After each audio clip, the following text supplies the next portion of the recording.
Cameras have gotten small. Oh, I know.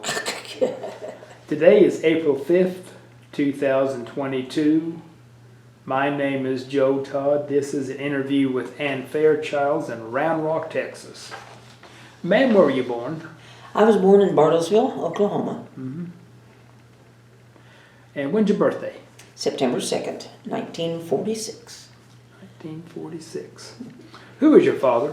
My father was Merlin Fairchilds, M-U-R-L-I-N-E, Fairchilds.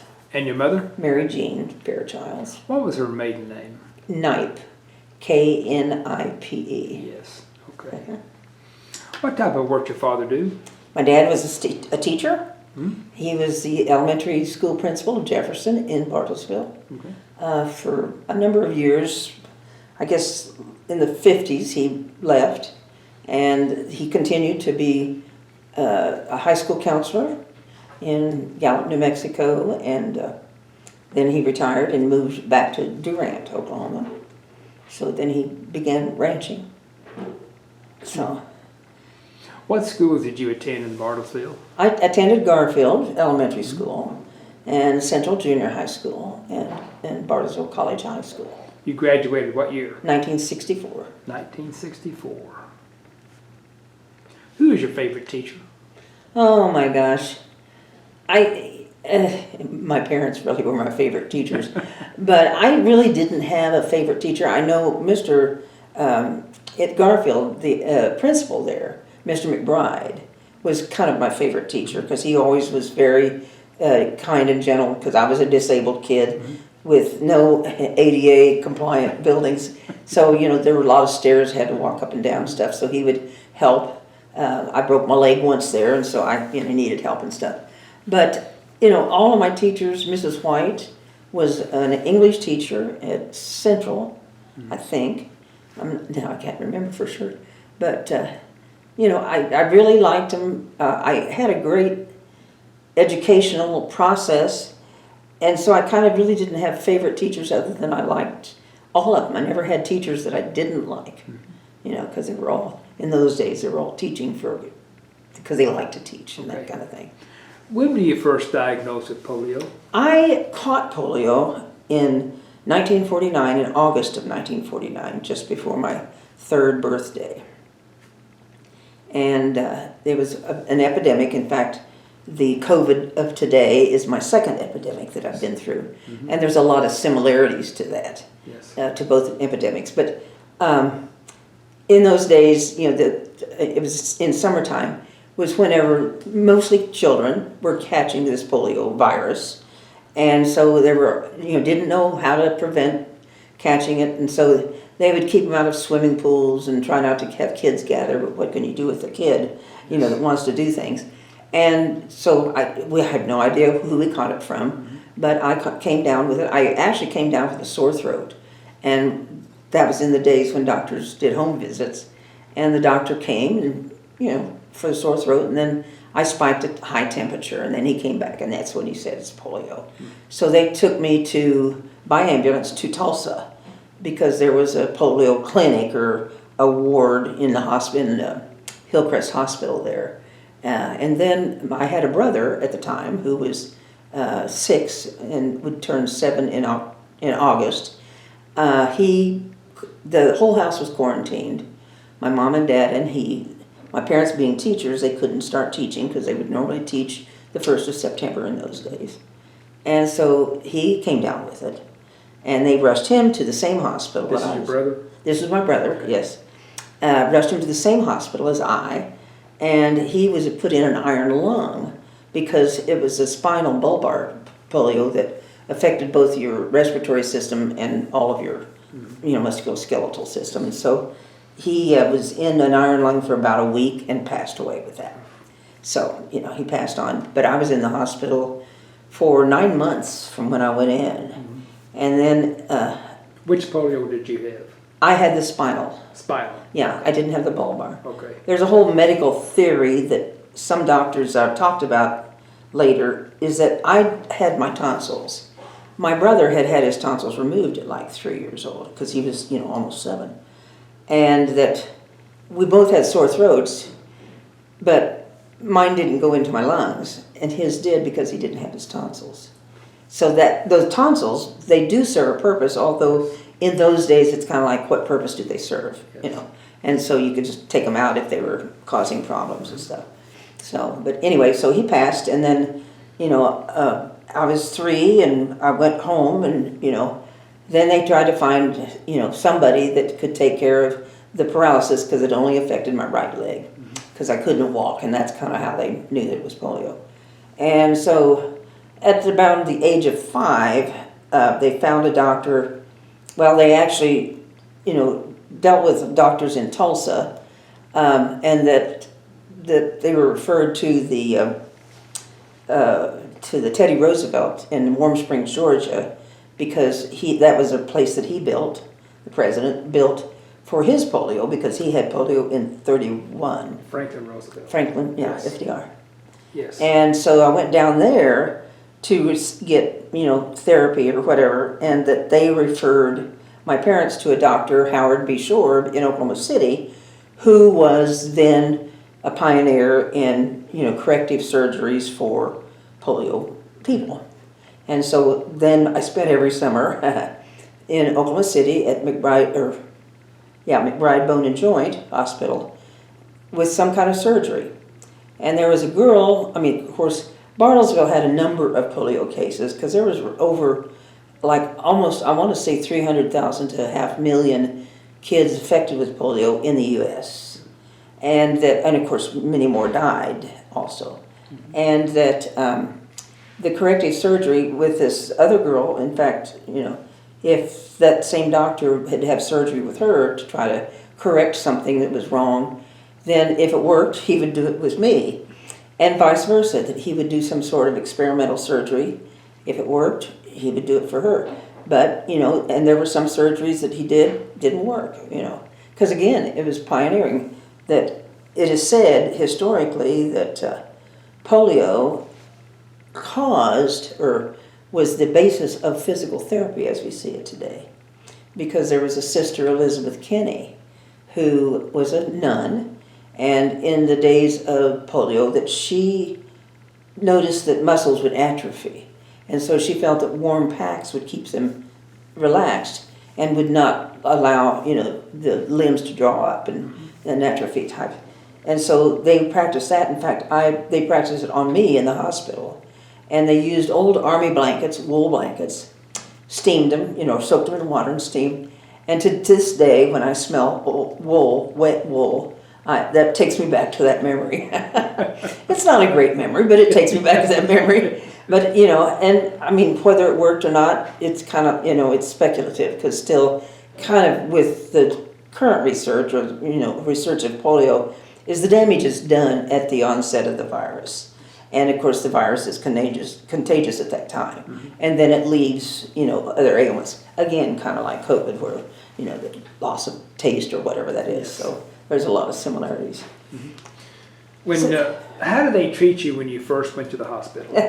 Well, the hospital at the time, the nurses were nuns, and that they, you know, were caring, but of course they had a boys' ward and a girls' ward, and all of us were, you know, either from infant, you know, toddlers to maybe 8 or 10, and that I remember it being, of course, to me it was like a football field, cribs where we kids were, and I was in a crib with, you know, sides on it and stuff, and of course I was kind of an active child and was kind of a problem maker, but they did not treat us very well. They, you know, the basic care, but sometimes they would discipline us as a parent would discipline kids, but it was rather brutal discipline.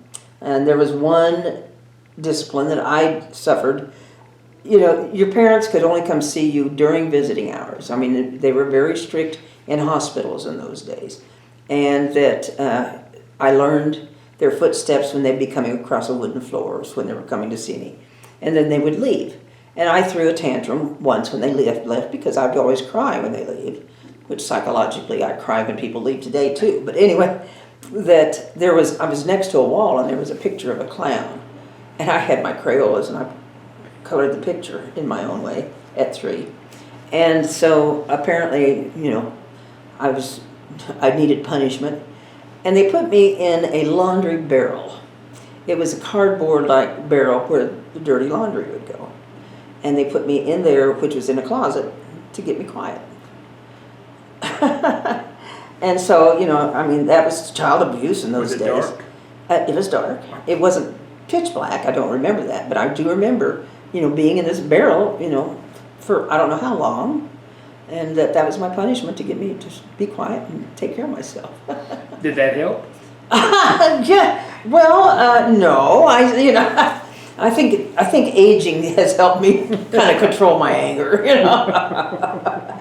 But yeah, I mean, it's the psychological things of the study of, well, even like the psychological study of polio. We call ourselves survivors that are still alive today type thing, is that it's how our parents treated us.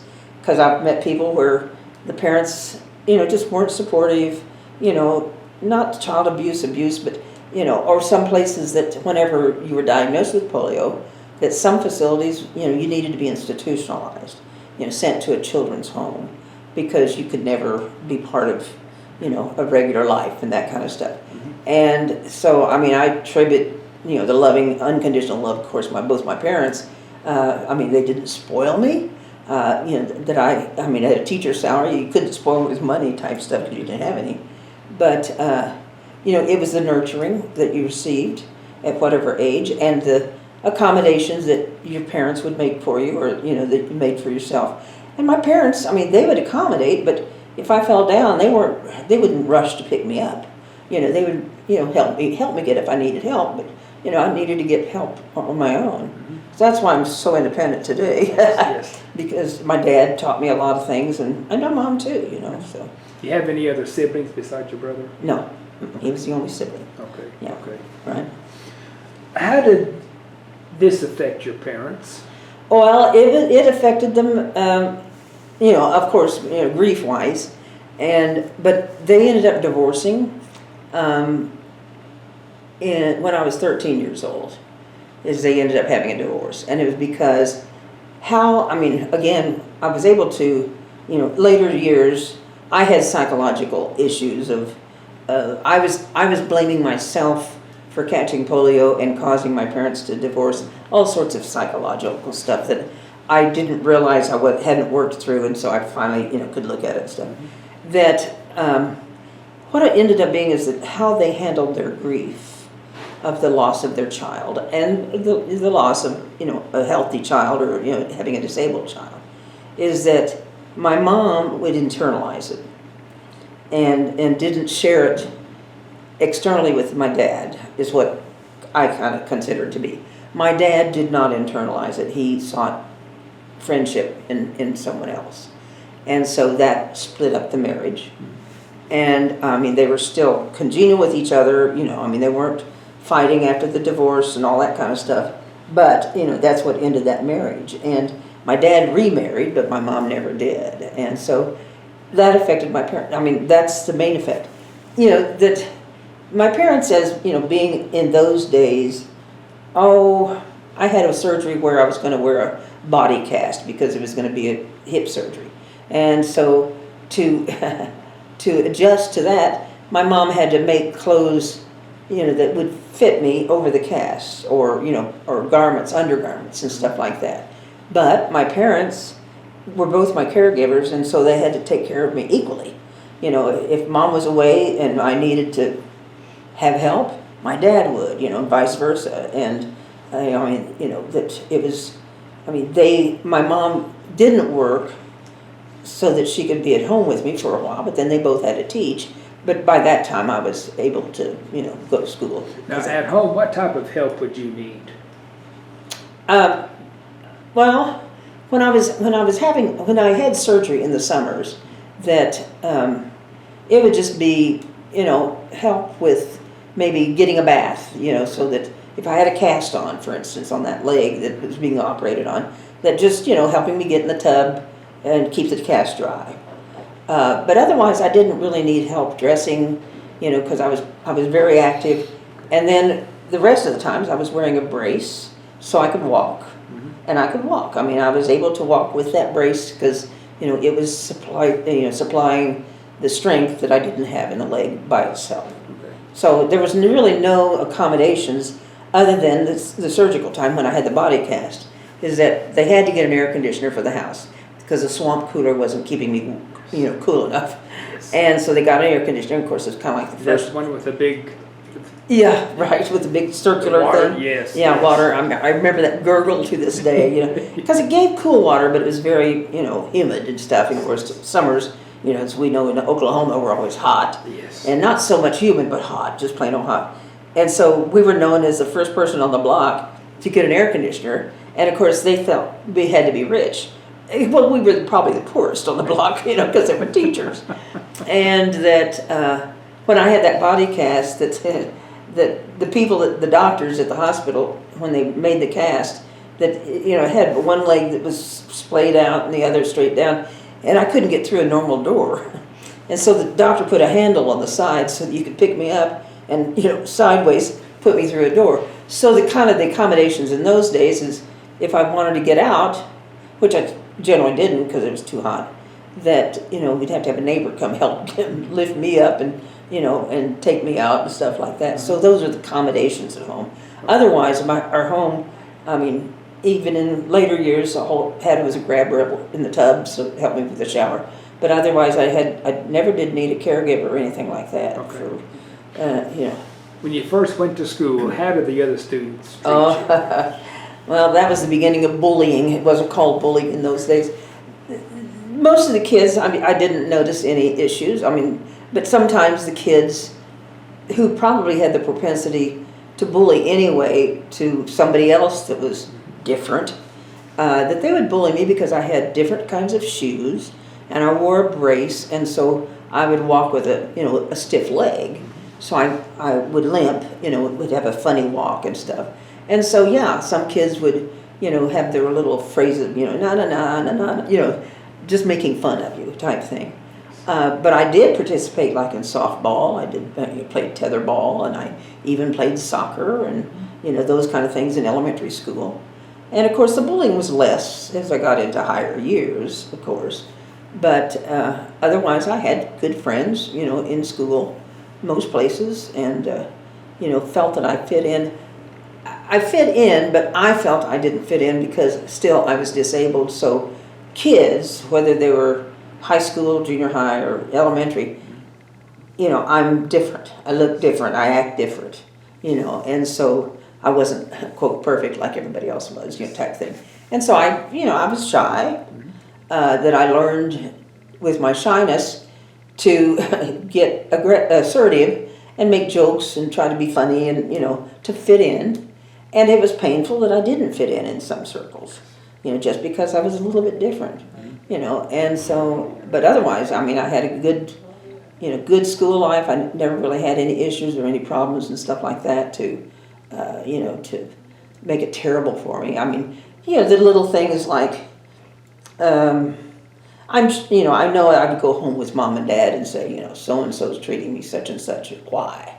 And if it was hurtful, or if I was crying, why me? And of course I knew why. And there were times in those days that, yeah, I would feel sorry for me and say, why me? Why did I get polio, But then it's like, the good thing is that I had it as an infant or as a toddler. So I've lived with it all my life, the results of it and everything else, the polio, getting over that and walking with a brace.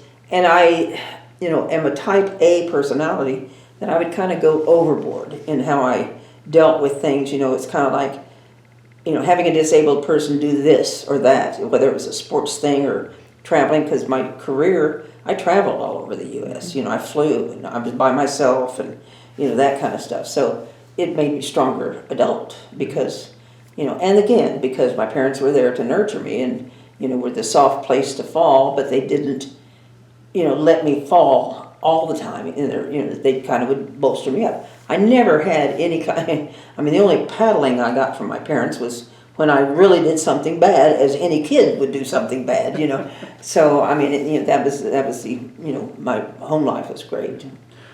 What would the bullies call you? What would they call you? Crip. I think crippled was the word. I don't know what else. because again, kind of like the mind over matter part, who's the psychologist that taught that? I mean, there's another little piece of the mind over matter.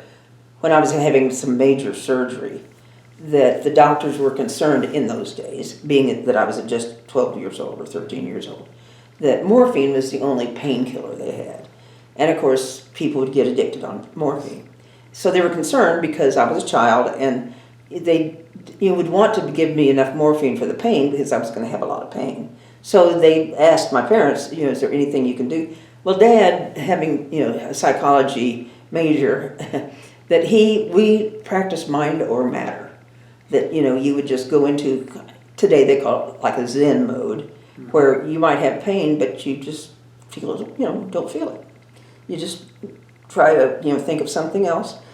So to this day, I have a real high register for pain. That sometimes I find that I'm in pain a lot, and it's kind of like I need to pay attention to that pain, because I'm ignoring it. And sometimes it has something to that I need to take care of with a doctor or whatever. So that's kind of how I dealt with life too. It's kind of like, they just don't understand, and maybe the amount of telling them isn't going to work because they're just that way. So I was never in the popular crowd, which I wanted to be, which today I know that's okay. I didn't have to be. So how did you deal with the stairs at Garfield College High? Well, I could get up them because the only difference is, I had one good leg, that could bend and step up the steps. The other one was just straight-legged, so I couldn't lead with it or bend my knee. I would skip up the stairs. I needed to have railings, but if there weren't railings, I would try to grab something, and I would go up the stairs. I learned a way to do it, and that's kind of, they call it the MacGyvering of things, is that if there was something that I couldn't do because of stairs, for instance, is I just figured out a way to get up and down them. And, I never fell down the stairs other than, maybe a handful of times in my life, but so do people, but so I dealt with them. The older I got, and really when there's an onset of post-polio syndrome that is a later effect, 30 and 40 years after the onset of the original virus, that people were starting to lose strength, it's called chronic fatigue. And that whenever they started doing research, seeing that, 30, 40 years you had polio, and that however we recovered, some people, it affected, some of them were completely debilitated, like maybe they had troubles in both arms and both legs, or in a wheelchair and stuff. Others that they would be able to run, because, you get your muscle strength back.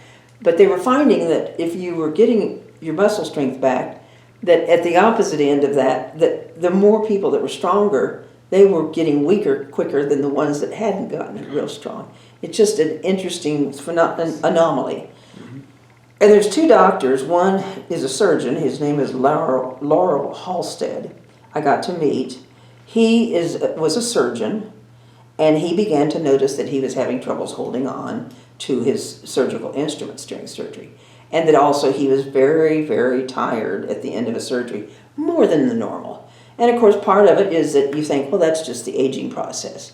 But here he was not that old. because like 30, 40 years old, or, that kind of stuff. So then he started doing the research. I think he was an orthopedic surgeon, so that kind of... But then there's another one, Dr. Laura Halstead, who also was a surgeon. Not a surgeon, I don't remember... But they've done a lot of research, and they've written several books. And like the polio paradox is one of the books that Dr. Bruno wrote, talking about the syndrome, because it is an interesting story. And, it's like gradual coming. It's almost like you got the polio virus again, and you were getting sick. Syndrome will not kill you, but it will cause you to get weaker and weaker, because I myself, for years, wore just a long leg brace. And then when I went to the Texas Rehabilitation Clinic in Houston, because I lived down there, and when this post-polio syndrome was starting to come up, that I went through their research, and they wanted to get a baseline of my muscles and stuff. And I got an EMG, which is awful to take, but anyway. And so I started using a cane to help preserve when I was walking long distances. The limping was taking more strength from me just because of my normal walk. So the cane was helping, better that and not make it quite so fatiguing. Well, then I started using my cane more for balance.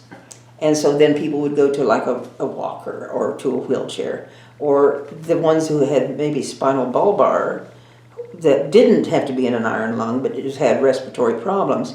They were starting to have breathing problems, and they were being like back on oxygen or a CPAP type of treatment and stuff. So it's not in everybody, and it's not the same levels of fatigue, but there are some interesting comparisons it's kind of like I describe it like a rubber band, that if you take a rubber band and keep expanding it and contracting it finally gets so thin it breaks. Yes. And And that's how our muscles are, is that your muscles, because the polio affects the neurons, and so it was causing muscles, to die quickly, and and so all the nerves that are connected with that you were exercising, shortened muscles, so to speak. Some of the surgeries, experimental ones, were muscle transplants, where they would take a muscle and transplant it to another one to make that one stronger. And so, and some of them worked and some of them didn't. Some of them limited, some of them didn't. So anyway, that's, just a whole medical thing so the fatigue is where I've been going, because constantly I keep going down the hill, that I finally had to stop work, 40-hour week, because at the end of a 40-hour week, which generally is a lot longer than those hours, I couldn't recover in 2 days. I needed to have 3 days or 4 days to recover. And so I couldn't really continue. So I went on Social Security disability and retired several years earlier than what I intended to. Okay. So that's kind of the long-term effects of it. So. What did you do for recreation in high school? In high school. I played tennis. I rode horses. I didn't have to go to the gym. I had to take another class, so I got up going to the gym. I participated in YMCA stuff, swimming, dancing. We'd go to games, basketball. Of course, I was in the band, so that occupied a lot of my time. What did you play? I played the flute and piccolo, but I also played in the basketball band. I played cymbals and I played the drums occasionally, but wasn't a good drum player. It was like the bass drum. Mm-hmm. And then I also in the orchestra played the oboe. I didn't play in concert because I wasn't that good, but but otherwise because my dad was very musical, as I tried all sorts of things. Plus I played the piano, and I had my own piano. Where again I'm not the best piano player, but so I was active in a lot of things. Were you at the basketball games in the pom-pom cheer, or come along and bring you a Wildcat cheer? Yeah, we were usually up on the stage playing, because the basketball band was younger. It was a smaller group than the regular marching band at the high school. Okay. And so I played, I don't know, maybe a couple of years I did that, because they would just, and plus I played the piano as accompaniment for some of the choir, because I was also in the choir. Mm-hmm. Were there any people in Central and College High that treated you different? Let's see. I can't remember the one. There was one kid that I remember his name, but I can't remember right now. Yeah, there were, but it was just kind of the, I just wasn't popular and pretty and whatever, fully. But there were also people, like Tony Wilkie in elementary, and he treated me special. I remember he and I liked playing soccer, and one time the soccer field was frozen over, and so we were trying to play, and we both went down, and he came over trying to get me up, and he went down, and Tony was kind of a rotund kid, and so anyway, it was interesting because he was kind of a friend in that way. So there were some that were that way. So Joe, you know that, right? Yes. Is there anything that you would change in your treatment that you had as a child? No, I mean, sure, I wish there was no bullying and stuff like that, but Yeah. my childhood was so rich and my, growing years was so rich, there's nothing I'd change. I mean, in fact, I kind of think that it's even kind of like a point of, if, God maybe made, because I know I asked, why me? And lots of people would say, what does a child do as a toddler that would cause them to either die like my brother did or to have polio like me? And so, I mean, and it did make an effect on both my parents and both my mom and my dad differently, but similarly. That, they kind of, what's God doing? Why are they doing this to us? And so, it's like, I always think that things happen for a reason. You might not know it today or this week or this month or year, but they do happen for a reason. So maybe there was a reason. Maybe I was going to be a quiet, shy kid when they wanted me to have something that would challenge me and make me less quiet and shy. Maybe I would have had a career of not doing much, like just typing, where I got to have a career of traveling and being respected by large corporations or large universities and stuff like that. So, I don't really think I'd change it. Okay. What did you do after high school? Well, after high school, I went to work in Tulsa, and I was an insurance clerk typist, is what my title was, because it was a job that I could do and qualified. It was at a hospital there. And I was at that hospital. Where were you working? At St. John's Hospital. St. John's, okay. Yeah, and I worked in the insurance because in those days, again, things were growing, like insurances were starting to pay more, or that, health was starting to get, I guess, more expensive. Of course, it was expensive, when I was a child too. But, so they needed people to type them and stuff before computers and things. Anyway, at St. John's, I was like an insurance clerk typist, and then I moved into being a receptionist for the administrator. Now, St. John's obviously was Catholic and lay, so there was a lay administrator and, of course, a nun. And I was, a backup sort of receptionist to the one, I almost remembered her name. She was the sweetest lady. And anyway, and then I kind of got an extra job typing punch cards in the computer room when they finally brought up computers. And, would type the punch cards that had all the charges from the floors. They'd write down the charge for a Band-Aid, or they'd write down a charge, and I would have to data enter. And I would do that at night or on weekends because it was extra money.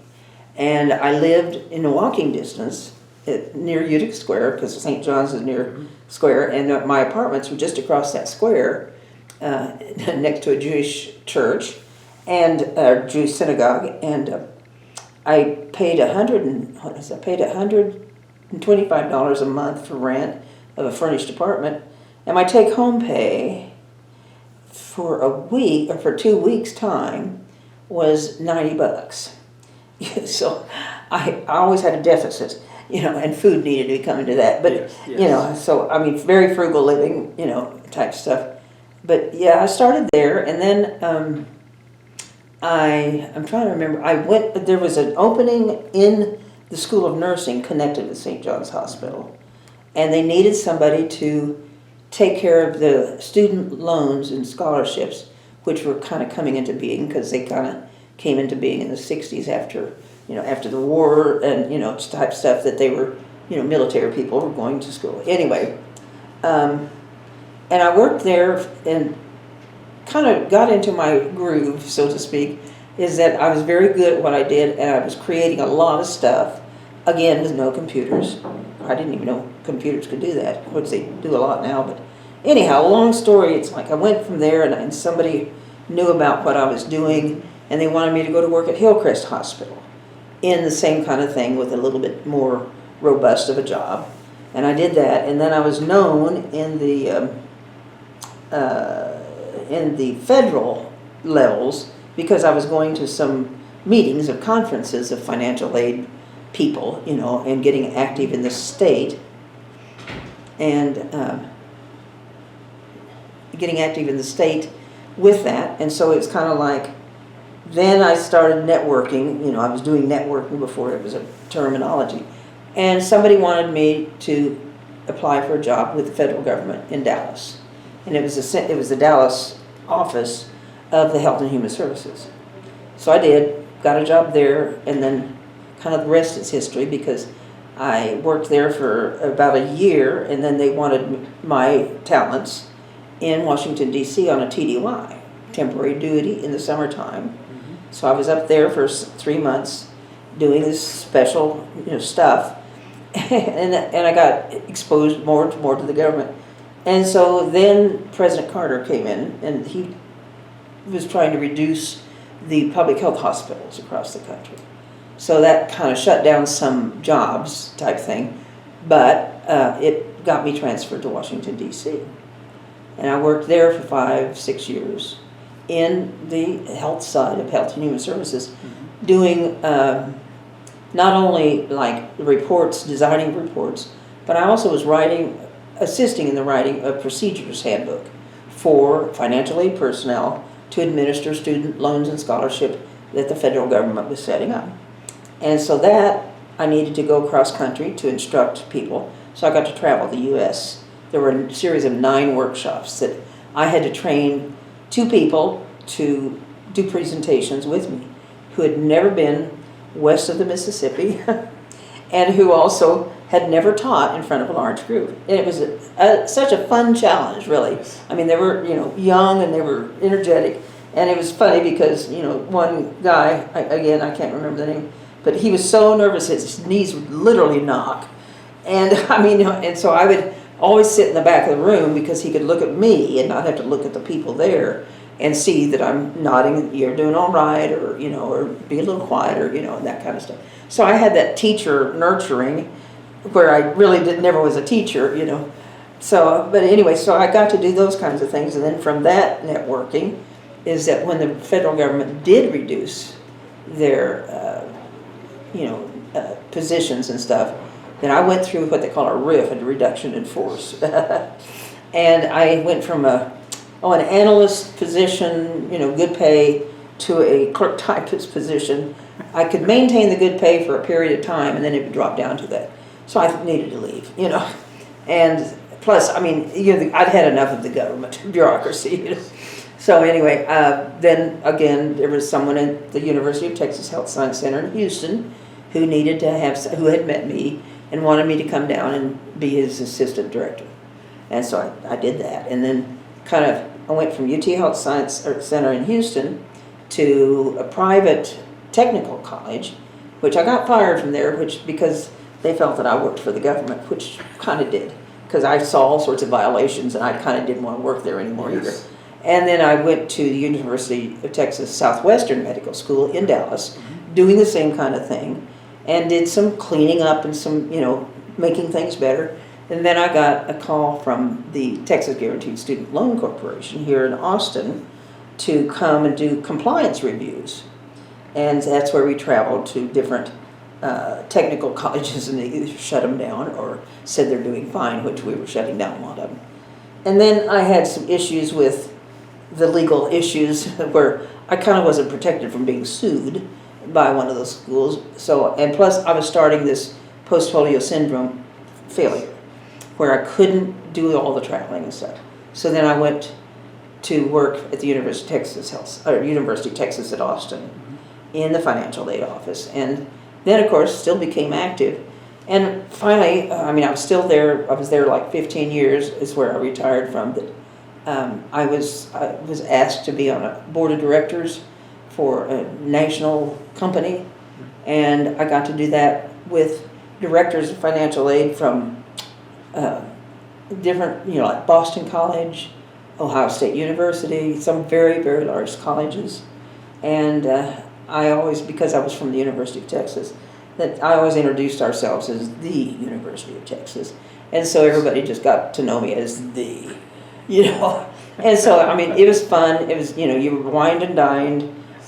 But I got to participate in a lot of computerization stuff. And that's what I did at UT, is that when we finally automated or wanted to automate processes, that I was one of the ones that kind of was left with how they kind of started the process, and I had to sort it out. and, make it better. And so I was working very closely with the people that were programming and our people that were programming and stuff. Mm-hmm. So we automated the student loan process. And as part of that, I gave presentations to lenders and across the country on how to deal with us fairly. And of course, then our office, some of the higher ups in my office got in trouble for what they were doing. It wasn't quite right. And consequently, I had already retired and I was in a nursing home at the time. And so the officials were going around and interviewing people. And I said, just bring them here. I can tell you the really truth what went on. Because there was a lot of things. I mean, any company, any business is going to have issues. But anyway, so my career was just rich, fun. I got to do many things that I thought I would never have done. Mm-hmm. I got to meet a lot of people that were important. And, I kind of didn't realize my capacity. When did you work at UT Austin? I started working there in 1990 is when I started working at UT Austin. No, I did my graduate work here. Oh, that's right. Yeah, okay, yeah. 78 to 82. Yeah. No, I know. I mean, because, but yeah,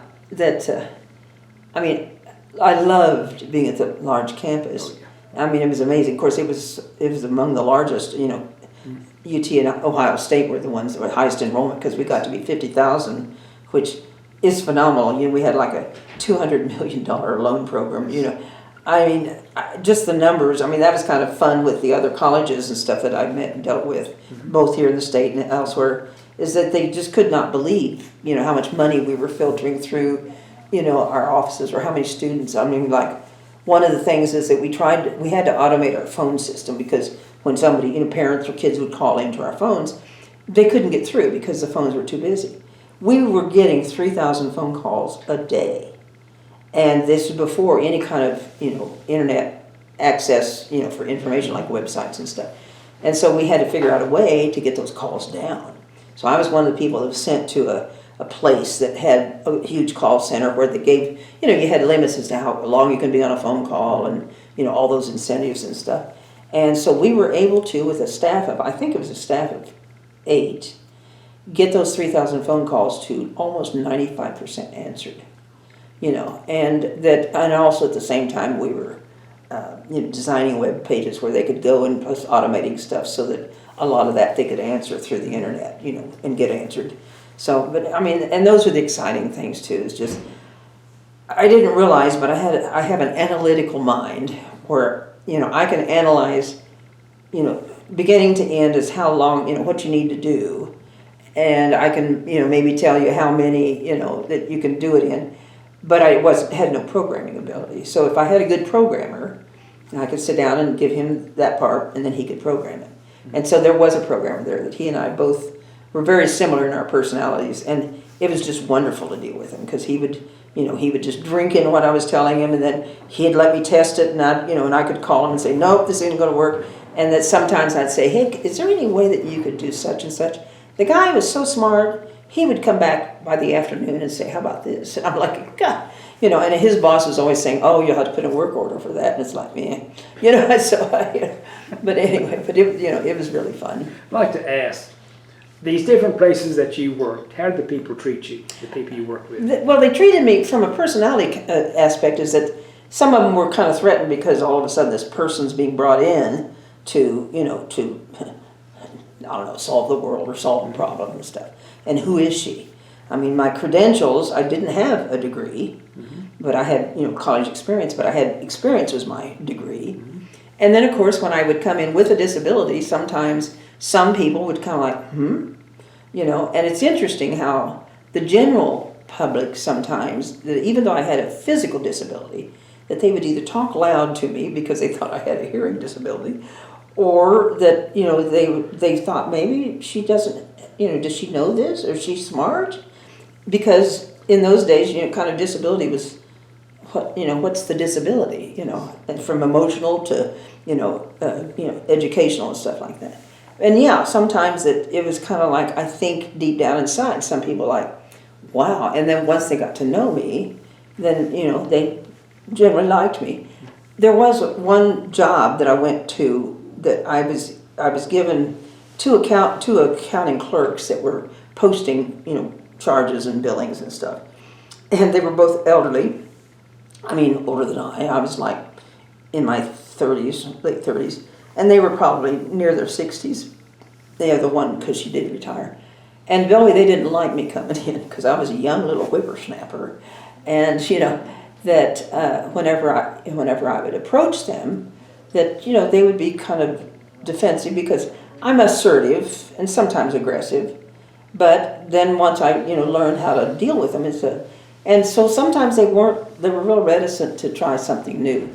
This was in the day when the first computers, like with Lotus 123 and, the first computers, that they were giving computers to the directors of each of the departments. Well, my director wasn't even using his because he was afraid of it. And so I went to a high school to learn about computers, like basic stuff, and learned about those. And I came back, and one day I asked him, I said, "Can I have your computer?" And he says, I'm supposed to have it. I said, "Are you using it?" It was sitting back on the back of his desk. And I said, "Are you using it?" He says, "No." And so he gave it to me. And so I started creating stuff. Well, then these two employees that were under my supervision, whenever I would approach them with an idea, that I got them involved. Of course, that's what you're supposed to do when you're training.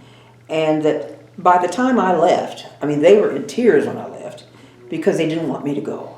Because I had taught them something that either they were afraid of, computers, or that, maybe they were too old to learn it, or that most people would say, "Oh, you're too old, you're not going to be able to pick it up." Mm-hmm. And so, I left them with a tool that they had that they could use, and it made their lives easier, and it was like Lotus 123 because they were posting everything on a ledger. And so, any mistake, you had to mark through it, or, you had to add up the columns again. Well, Lotus 123, you put the data in, and you can have it sum this column, divide it by this one, and all that kind of stuff. And so, it became very less complicated and stuff. So, that's kind of the reaction, is that sometimes it was my age, I was young for older people, or I was in something kind of new like computers or analyst type stuff. And then the disability, I know, also kind of put some of them back sometimes, just because of their own personal, maybe they had experience with somebody else, that caused issues or something. But generally, I had good friends. I still keep in touch with people I worked with in different, in D.C. or in Maryland, and some of them have retired to Florida, and we still communicate and stuff, and we visit and that kind of stuff. I'm even communicating with you now. I'm a member of Rotary. Yeah. And we are trying to get rid of polio. Oh, okay. Yes. This is worldwide Rotary, and I think this year we had 6 cases worldwide. Oh, that's awesome. Yes, and they're all in the Middle East. Yeah. Pakistan. Yeah. Oh. Well, just like what the Gates, Bill and Melinda Gates, trying to eradicate polio and stuff. And the sad thing, you'll get me on a soapbox here, is that the anti-vaxxers that are here, okay. It's like, I would love to go and nurture them, first of all, and say, why? What's the deal? Because I've listened to all the reasons, that there's stuff in the vaccines, blah, blah, blah, blah, or what it causes autism and things. But if there's enough that don't have polio vaccine, that we have like 1 or 2 cases in the U.S. every year. And now with immigrants coming, are they getting their vaccinations, or have they had a vaccination? And I fear, not a terrible fear, but it could start back up, and put that with the anti-vaxxers. In Rotary, Gopi Vasudevan, he's a doctor in Bartlesville. Mm-hmm. And I asked him at the Rotary meeting, I said, now if we eradicate polio, what will happen? He said, Joe, the virus is here. It's been here millions of billions of years. It will still be here, so we have to vaccinate or it will come back. Mm-hmm, mm-hmm. Yes. And and that's kind of also the misnomer of the COVID vaccination. Yes. It is not a vaccine like the polio, Salk or Sabin. It's like the flu shot, the annual flu shot. It does not cure. It doesn't stop it completely.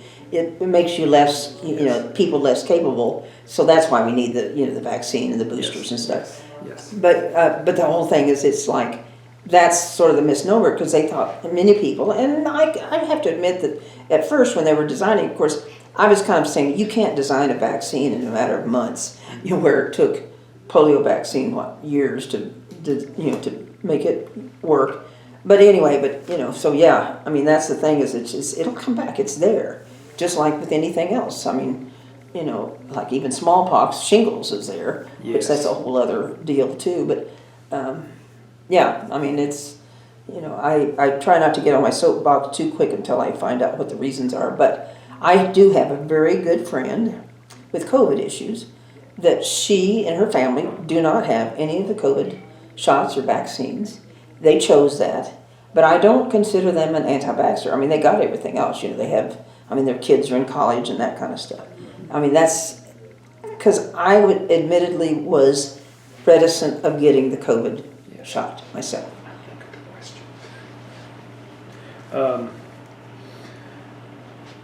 What about transplants? Is that a possibility? For polio? Yes. No. Because if the muscle atrophy, can you transplant? No. I mean, what we run into are like, knee problems, replacement of knees and hips and, and that kind of stuff, or even like, what I had, in the surgeries back in the day, that I had to have a new arch in my foot built. And so they moved around, muscles and ligaments and stuff to try to build the arch. Well, they built a little bit one, but not a big one. They had to lengthen my heel cord, Achilles tendon is what it is today, because my foot flops down and they need to have something I could bring my foot up with. And so they did that, but still, it's an issue. Transplants of stuff, no. Because when you don't have the neurons there, because polio killed the neurons, so there's no regenerating of those. It's kind of like paralysis, although there's research, getting people up from paralysis, but it's kind of not the same thing as paralysis, because you have to have the neurons and the ligaments and that kind of stuff, which were destroyed. Yes, okay. And so we're working with lesser ones, Yes. And again, it affects people differently. Some people aren't having the issues that, say, I'm having, or sometimes even doctors, because polio is not a popular thing today, is that they kind of think, well, it's just the aging process, which, yeah, it's part of that too. But for myself, I know my body well enough that I know what's aging, like wrinkles and jowls and that kind of stuff, and weakness. But I also know what the polio weakness is, because it's just, I describe it as abject fatigue. Other than, like as we get older, yeah, you can't, move as quickly or get up as quickly or rest up. But I mean, this is, if I do something too much in one day, whether it's grocery shopping and that kind of stuff, the next day I have to do literally nothing. And then the third day I can do something. But I have to really control myself. Even where I am with physical therapy is that I need to have rest periods between, because if I get too far down, it's just like heck, getting back up strength wise. Have you had to explain your disability to anyone, or talk about your disability to people? Oh gosh, yes. I have to the medical field. Anytime I get a new doctor, or a new therapist, or a new even coming to a facility, going to a facility, is that I have to explain, because it's different. And it's interesting, because younger people that are taking care of, us in the nursing homes or something like that, that they don't have any idea what polio is, because it's just not in their vocabulary. They may have heard the word, but, it's very new and they don't know. So, yeah, I explained it that. But it's frustrating, because we sometimes face a doctor who might be an orthopedic physician or a physiatrist, which is a physiatrist is for pain and physical therapy, that just has the wrong understanding of what polio was, or post-polio. And it's almost like today, I can say, Google it. And I said, if you take 3 different Googles of it, you'll have a good idea, because it pretty well describes it. Now, I mean, don't go to Wikipedia in my words, but that you could Google it, Mayo Clinic. I mean, very active and stuff. So yeah, I have to oftentimes, or that when I was, I mean, still to this day, if I'm sitting in the grocery store and there's a kid looking at me, because now I use a 3-wheel scooter, and of course now I have a power chair, but that a kid might get curious as to come up to me and say, why are you in that thing, or what's wrong with you, and the mother might shoo him away, saying, oh, don't bother, and I'll stop her and I'll say, that's okay. I said, I need to tell him, so I would, say, something happened to my leg. I mean, I wouldn't go into the gory details, but so, that's part of today, because it's a disability. And yeah, you're curious. I mean, I know one time I kind of a crazy, it was a dating situation, and it was kind of like, what happened? And I said, well, I was hurt in a skiing accident, and just kind of make a joke of it and stuff. But, it is, I do have to, and I mean, I'm happy to 99% of the time, but I have had dealings with doctors that I've had to argue with them and say, because he's telling me I don't know what I'm talking about. So, and it kind of like the Post-Polio polio paradox, the book. Sometimes I say, take this and read it.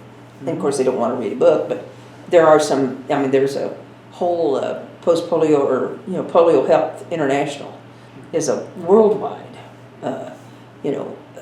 thing, because polio affected in different countries is very different as to the care they did get or didn't get, the research that had or had not been done. How many types of polio are there? There's just one type of polio, but it's the spinal bulbar as to how it affects. But there's no other derivative of it. I know that back a few years ago when there was some sort of a anomaly that was happening to kids, and they kept saying polio-like, weakness of the limbs or something like that, that many people mistook that as polio was coming back. Yeah.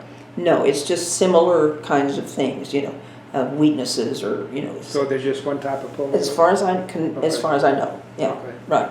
Just one type of polio, and that, I mean, even some of the research was, how did it come to the U.S.? Well, of course, some people say it's from bats, bats that fly around, and that I think one of the theories was that it came from some native country here, like back in the day, and that it's kind of like it lay dormant, or it would be affecting certain people, and it just kind of, they died with it, or they just were affected, and there was no medicine to really anything. And of course there's no medicine to treat it if you get it other than a vaccine to not get it again.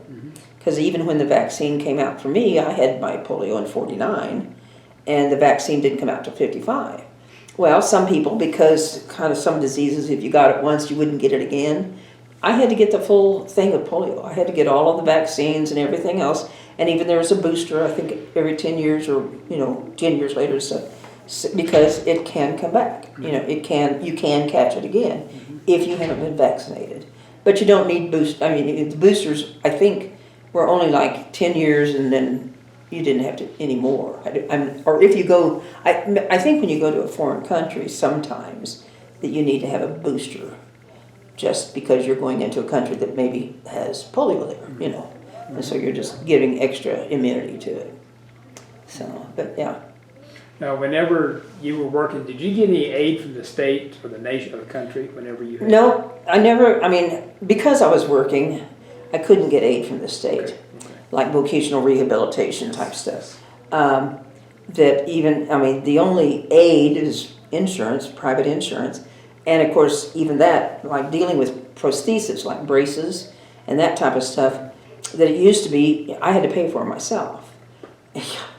And now, because I'm on Medicare, Medicare pays for 80%, and then private insurance will pay for 20%, at least in my plans.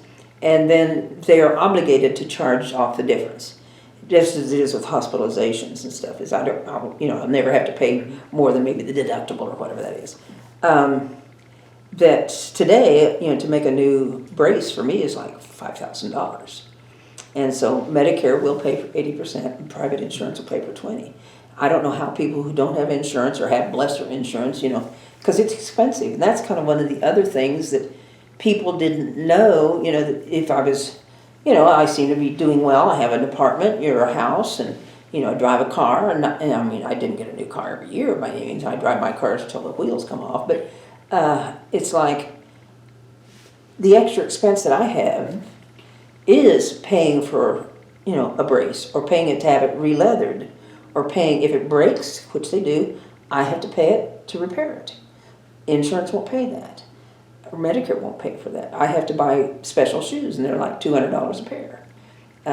You know, and so, and like, you know, with grab bars or, you know, that kind of stuff in my house, I have to pay for that. Insurance doesn't pay for it. Now, it's because it's a health thing. I can see if I can take it off taxes, but it has to meet certain criteria, of course, and you have to file a long form. But no, because I tried, you know, for everything. At one point when I had a fracture 15 years ago, is that I needed to have hand controls on my car. And I needed to go through occupational therapy for driving school. And that's another really interesting and funny story. But and I did, and the lessons were, I want to say $200 a lesson, which lasted 2 hours. And it was through an occupational therapy department of a hospital. And whenever I, you know, was signing up for them, I said, well, I was only on private insurance at the time. And they said, you know, if you're on Medicaid or certain state ones, it would pay for the whole thing. But private insurance wouldn't. So I paid per lesson, you know, because thank God I had the money, and, you know, because I needed to have the lessons. And then to install hand controls on my car, on my van, it cost $1,000. I had to pay for cash. And then to have a lift put in my van for my scooter, I had to pay for cash, and that's like $3,000.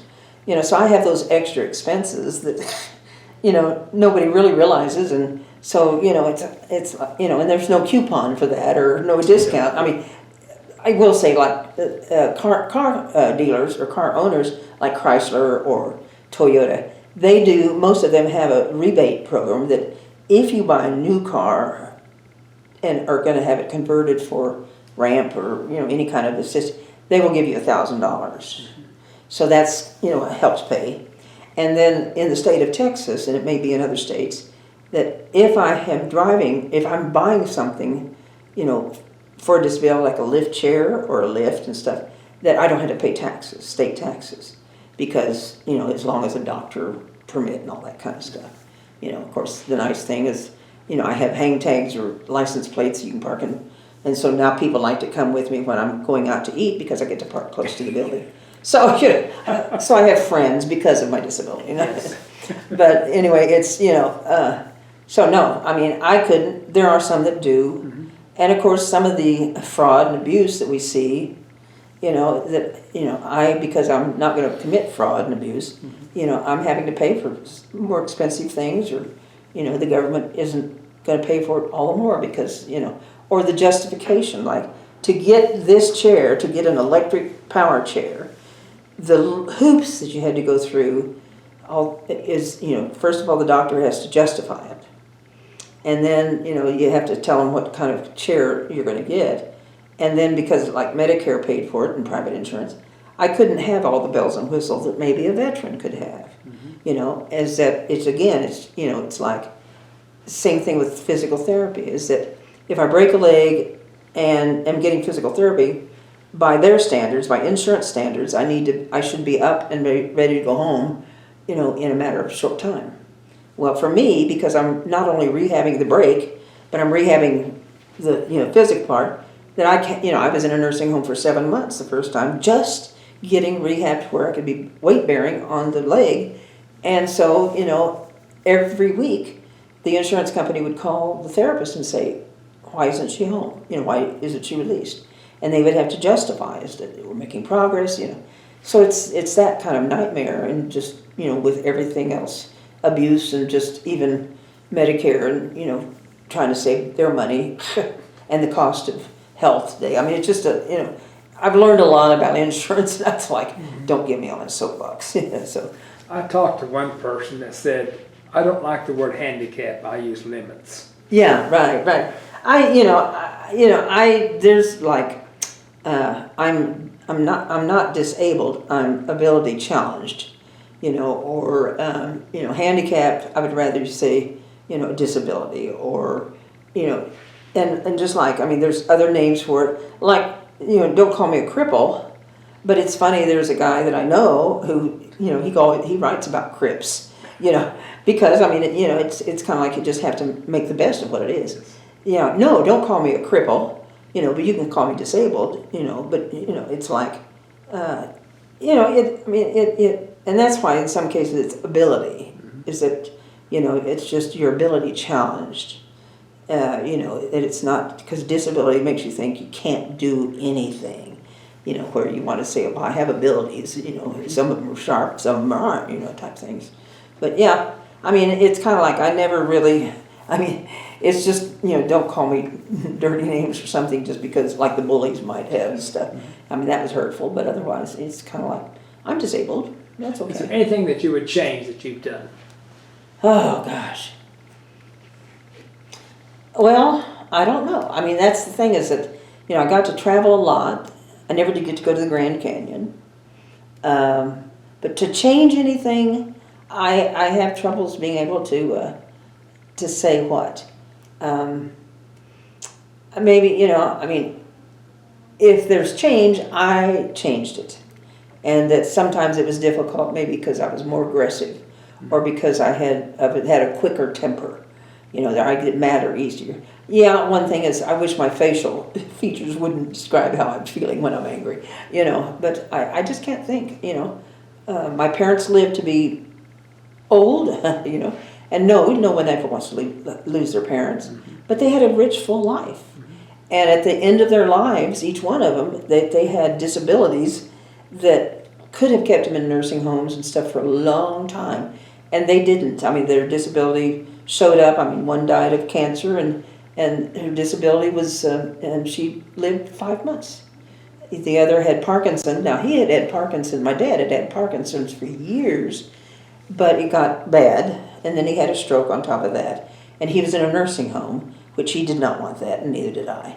And, and so, there's a certain amount of faith that I have in willing yourself to death. And that's what I'm sure that he did. And it wasn't anything morbid or at all, but it was just like, I'm done. And of course, all the theories, but no, I just really wouldn't change. I mean, I don't even know if I'd be the person that I am today if I didn't have a disability.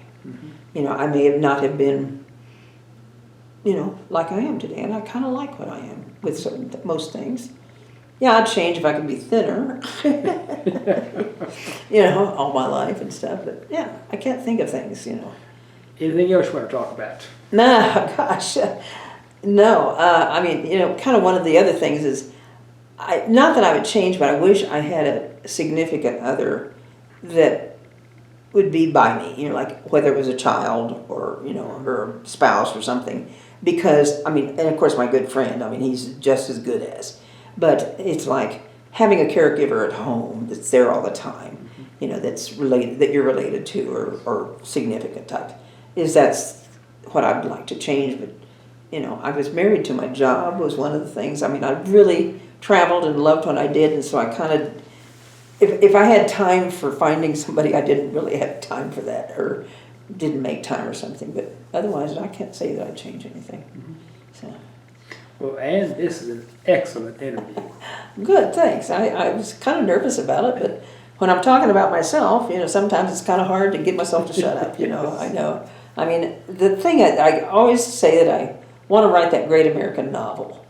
And it's so funny because I make notes sometimes, but there's so many things that happen that I can't get through the thought. I can make a note, but I can't get back to it because there's something else that is more interesting or is more, disgusting. Even like in my recent travels around in the health field, I started went to a hospital, and then I went from a hospital to acute rehab, and then I went, to a skilled nursing center rehab. Then I went back to the hospital, something completely different health-wise. Anyway, I've moved 7 times in the last 2.5 years, all to different health facilities. And so I could write just a chapter on each health facility, or just a chapter on, caregivers. And that my latest thought is writing a book called From the Inside, because I am now a patient at an old people's place. I mean, although it's assisted living, is that seeing it from that side, there's a lot that the general public sees or hears about how terrible they are. You have no idea how terrible they can be or how good they can be. And with the crisis of employees of, health, of caregivers, especially in the nursing homes and stuff, it is a crisis, and it's universal. It's not just one place or the other. And that it's like, again, like teachers, the CNAs or caregivers have the worst job. I mean, they're changing diapers and everything else, and they have the lowest pay. As teachers, have the nurturing of children's minds and are paid the least. And it's such a comparison, such a comparison is that if we could flip it around to where they could make better money for those that really care for patients. And there are people, just as any other job, there are patients that are caregivers who it's just a job, and whatever money, where there's others that, love what they do and they're good with you. And you can tell that, whenever somebody comes in on the job, if they're a good caregiver, I just relax. Because I know I'm going to be taken care of. I'm not going to have to tell them again and again or don't do this. But then if there's somebody that is not in it that way, then I just wish I could have somebody else, And so, it's an interesting other subject, than my growing up with a disability. Because I had lots of chapters that I couldn't be with disability. Fun and crazy and some not so fun and stuff. When could we expect your book? Well, when I retired in 2005, that they were asking me that, and I have yet to write a chapter. I need to find a ghostwriter. I know Susie Garrett, who was in our class. She, I think, is a ghostwriter, but she's a writer. She's a journalist too, and that I keep thinking I'm going to talk with her and see. Because I'd need a ghostwriter, that would help me with the book. Because, just dictating into my phone is not the easiest. And of course the internet reception in this building is horrible. So I can't even hook up my laptop because I can't get anything out. Sometimes my phone just fails trying to get the internet and stuff. And of course I'm working on that because Andy's in IT. So, but, it's like, and I'm a squeaky wheel, as I try to be very kind whenever I'm letting people know what's not right, and I'm trying to make it not just me, that if I see that it's, and that's the thing, is sometimes if I see something, whether it's in this situation or others, if I see something not right, it's kind of like, I make sure I do an evaluation and behavior and stuff to see is it not right with other residents, and sure enough it is, and of course, being in a place like this is that some people work or play on the fact that the residents they're taking care of aren't fully cognizant. And so they're not going to complain, or that when they complain to their families, it's going to be lost to translation. Or the families will complain and it's not really what they need to be complaining about. Well, when I'm complaining, it's like I'm fully cognizant, And sometimes I have to say that, to people saying, you're not going to get past me. Of course, let me tell you a funny story. When I was in the first nursing home this round, 2.5 years ago, a psychologist came in my room, introduced himself, and he said he wanted to, talk with me, give me some tests. And it was a big test of, draw a square, remember these words and all that kind of stuff. And I noticed whenever he was giving me words, he was talking very loud, boat, very loud. And I'd say, why are you talking so loud? And he says, oh, I'm used to talking, people can't hear me. And I said, well, you don't need to. I can hear you. So I had to change his behavior. Well, then, went through all these tests. It was like about an hour long, a whole book of stuff. And so finally I said, well, how did I do? And he says, and he just kind of gets in my face. He says, you do not have dementia. I said, thank you. So then I got the bill, or no, I didn't get the bill, but he billed Medicare. And I noticed on Medicare, he billed Medicare twice. And so I called him up, and he answered the phone, because, he didn't have bricks and mortar and stuff. And I told him who I was, and I said, I noticed that you charged, this, and this. And it was several different charges twice. And he says, oh, I don't know. And so he'd check, and ended up, he didn't call me back, but I saw the orders get canceled out. So, I kind of think, and I have discovered a little bit of fraud, in that. And that's kind of the thing, is that you do have to look at your bills, because I've seen questionable things on Medicare billing that it's kind of like, why are they paying for that again? And like there was a podiatrist that came in, and all he did with me is clip my toenails, and he could charge $200 to Medicare. So, so those are the things that it's just kind of like, if I wanted to solve all the problems, I'd go crazy, Yes. But that book would help, Yes. And of course, I'd be hated, by everybody that was trying to commit fraud. Yes. But anyway, so. Anyway, I want to thank you for the interview. Thank you, Joe. I really do appreciate it. This has been fun. And again, Yep. This is April 5th, 2022. My name is Joe Todd. This is an interview with Ann Farichilds in Round Rock, Texas. Thank you. Thank you, Joe.